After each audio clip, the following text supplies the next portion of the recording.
अस्सलाम वालेकुम वरहमतुल्लाहि वबरकातुहू। सरकारी मुलाजमीन की हायरिंग रेंटल सेलिंग में 85% इजाफा हो गया। ग्रेड 1 से 22 सब के लिए यकसां इजाफा हुआ है। बहुत बहुत मुबारक हो।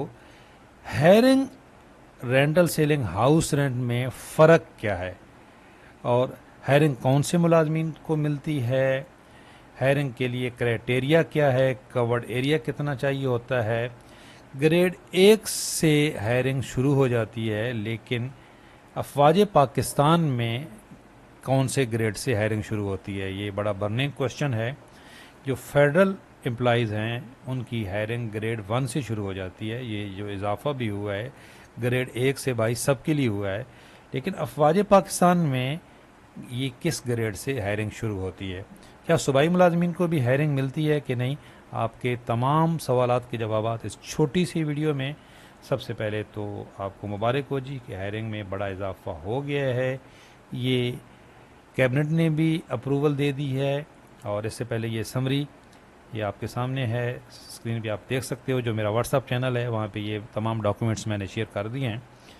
ये समरी मिनिस्ट्री ऑफ हाउसिंग ने भेजी थी जब अप्रूवल दी थी पहले मिनिस्ट्री ऑफ फाइनेंस ने। ये वज़ीर आज़म हाउस से इसकी अप्रूवल हुई, प्राइम मिनिस्टर ने इसकी अप्रूवल दी, अब काबीना ने भी इसकी अप्रूवल दे दी है जी। अब फाइनल नोटिफिकेशन इंशाल्लाह अब ये मंडे को एक्सपेक्टेड है जी। हायरिंग में ग्रेड वाइज कितना इजाफा हुआ है ये भी आपके साथ शेयर करते हैं। और सबसे पहले कि ये जो हायरिंग है इसमें और रेंटल्स हाउस रेंट में फ़र्क क्या होता है। देखिए, हाउस रेंट ये मुल्क भर के तमाम मुलाजमीन को, ये जो आपके सामने इस वक्त चार्ट है ये हाउस रेंट का है ग्रेड 1 से 22। छोटे शहरों में 30% है 2008 की बेसिक का, और बड़े शहरों में 2008 की बेसिक का 45% है। और KPK में थोड़ा सा फ़र्क है, ये ग्रेड वाइज हाउस रेंट है, जबकि ये ग्रेड वाइज इस वक्त जो हायरिंग चल रही है वो है। तो हायरिंग और हाउस रेंट में बहुत ज़्यादा फ़र्क है। कितना कवर्ड एरिया चाहिए होता है, ग्रेड 1 से 2 300 स्क्वायर फीट चाहिए होता है जी। और ये आगे कितने कमरे बने होने चाहिए, 1 to 2 rooms with the cooking area, और बाथरूम भी होने चाहिए। ये जो मेरा व्हाट्सअप चैनल है वहाँ पे मैंने ये शेयर कर दी हैं, ये बाकायदा डॉक्यूमेंट्स भी हैं। ये देखें, ये अकोमोडेशन एलोकेशन रूल्स 2002, और ये है जी इसकी कवर्ड एरिया, और ये पूरा 2004 में इसकी जो हायरिंग की स्पेसिफिकेशन है कि कितना कवर्ड एरिया है। जैसे जैसे ग्रेड बढ़ता जाएगा कवर्ड एरिया भी बढ़ता जाएगा। ये डॉक्यूमेंट्स मैंने अपने व्हाट्सएप चैनल पे शेयर कर दिए हैं, आप वहाँ पे देख सकोगे। अच्छा, जो हायरिंग रूल्स हैं, ये जो अकोमोडेशंस रूल्स 2002 हैं, इसका चैप्टर 4 इसमें हायरिंग अकोमोडेशन रूल्स है कि सेल्फ हायरिंग।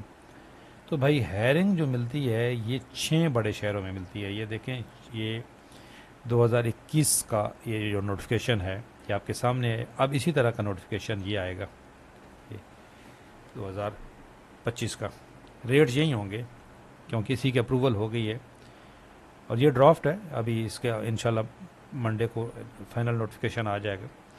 तो ग्रेड वाइज इजाफा ये आपके सामने चार्ट है, और ये 6 बड़े शहरों में, रावलपिंडी, कराची, लाहौर, क्वेटा और पेशावर, इस्लामाबाद, ये 6 बड़े शहरों में है। इस्लामाबाद का रेट थोड़ा ज़्यादा है, बाकी मुल्क भर में एक ही रेट है। वफाकी मुलाजमीन को भी सबको नहीं मिलती, ये सिर्फ जो इन 6 बड़े शहरों में रहते हैं। हाँ, वफाक की हर इदारे का मुलाजिम इंटाइटल है, आप किसी भी मुलाजिम से हो।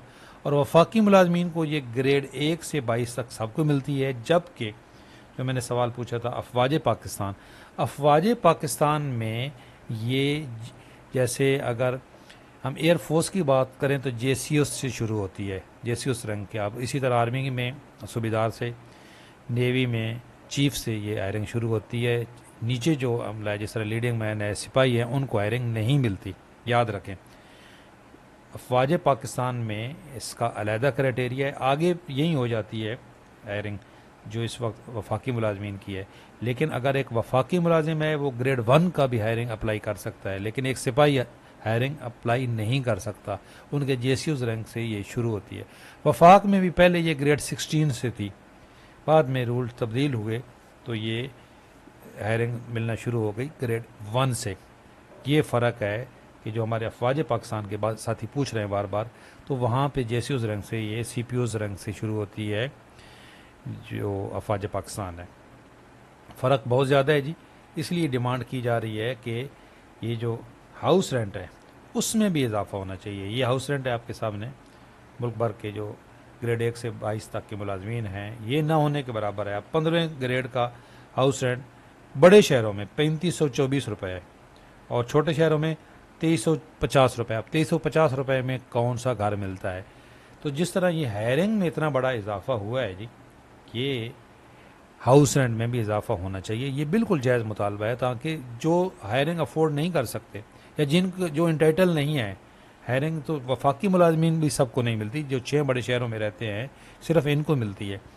تو ایک یہ بڑا بالکل جائز مطالبہ ہے کہ ہائرنگ تمام ملازمین کو ملنی چاہیے تاکہ اس وقت جو پریشانیاں ہیں لوگوں کی، یہ دیکھیں صرف ہائرنگ نہیں، یہ باقی الاؤنسز دیکھیں.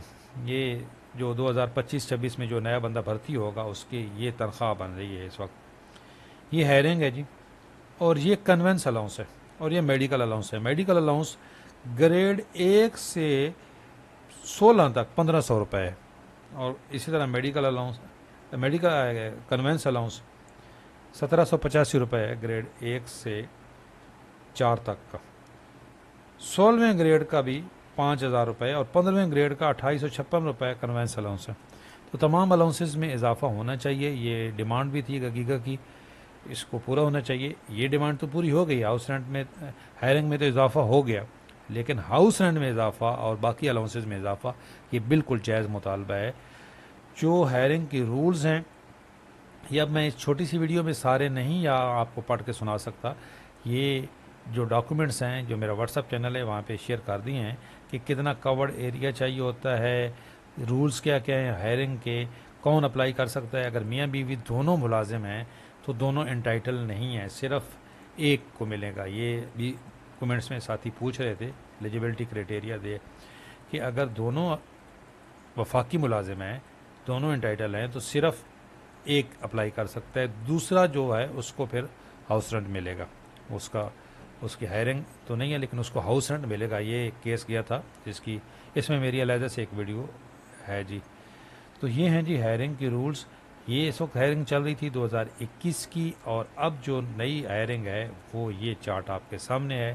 بہت بڑا اضافہ ہے. انشاءاللہ بہت جلد نوٹیفیکیشن آ جائے گا، امید اگلے ہفتے. اچھا، یہ جو بار بار سوال کیا جا رہا ہے کہ اس کا اطلاق کب سے ہوگا، تو یہ جو سمری ہے نا جی، اس سمری میں جو لکھا ہوا ہے وہ امیجیٹ ایفیکٹ ہے. امیجیٹ ایفیکٹ، تو اس کا مطلب تو یہ ہوا کہ جس دن نوٹیفیکیشن آئے گا اس سے ہوگا. تو یہ زیادتی ہے. اس کا اطلاق جس طرح یہ پہلے نوٹیفیکیشن آیا تھا 28 ستمبر کو، اس اطلاق 1 جولائی سے ہوا تھا، تو یہ 1 جولائی سے ہی ہونا چاہیے. لیکن جو یہ سمری سامنے آئی ہے اس میں لکھا ہوا ہے ود امیجیٹ ایفیکٹ. اس کا مطلب ہے مجھے لگتا ہے کہ یہ نوٹیفیکیشن آ جائے گا پیر کو، تو یہ 1 نومبر سے نہ کہیں ایسا ہو، یا ابھی جیسے فائنل نوٹیفیکیشن آئے گا تو پھر کنفرم ہو جائے گا کہ اس کا اطلاق کب سے ہے. اچھا، ایک اور سوال ہے کہ جی کچھ لوگوں نے کہ جو ایگریمنٹ ہوا ہے وہ 3 سال کا ہوا ہے. اس میں انشاءاللہ میں ایک علیحدہ سے ویڈیو اپلوڈ کروں گا کہ جن کا ایگریمنٹ ہو چکا ہے ان کن کو بقایا بھی ملے گا اور کن کو نہیں ملے گا. یہ ایک دفعہ نوٹیفیکیشن آ جائے پھر کلیئرٹی بھی آ جائے گی. ویڈیو اچھی لگی ہے تو لائک ضرور کریں. چینل پہ نئے ہیں چینل ضرور سبسکرائب کر لیں، بیل آئکن پریس کر لیں. اللہ حافظ.